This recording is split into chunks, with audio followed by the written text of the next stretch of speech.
মহিলাদের জন্য ফ্রি বাস, আবার চাকরিতে রিজার্ভেশন, আবার অন্নপূর্ণা ভাণ্ডার সেটাও মহিলাদের জন্য। কেন? আমরা পুরুষরা কি বানের জলে ভেসে এসেছি? এটা যদি আপনার ভাবনা হয়ে থাকে, ইউ নিড টু রিথিঙ্ক। দেখুন, একটু রিসার্চ করলেই বুঝতে পারবেন যে মহিলাদের উন্নতি যে সমাজে হয় সে সমাজের উন্নতি সব থেকে আগে হয়। কারণ আমাদের সমাজ পুরুষতান্ত্রিক, কিন্তু মহিলারা তাদের ছেলে মেয়েকে পড়াশোনা করায়।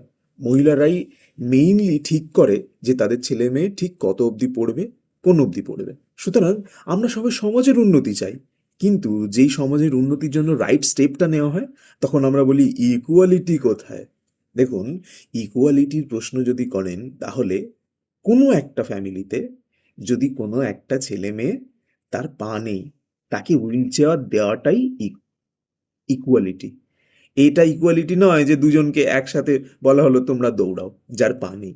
সুতরাং পিছিয়ে পড়া যে কোনো বর্গকে এগিয়ে নিয়ে আসার জন্য তাকে এক্সট্রা ফ্যাসিলিটি দিতে হয়। এক্ষেত্রে মহিলাদের এক্সট্রা ফ্যাসিলিটিটা প্রয়োজন।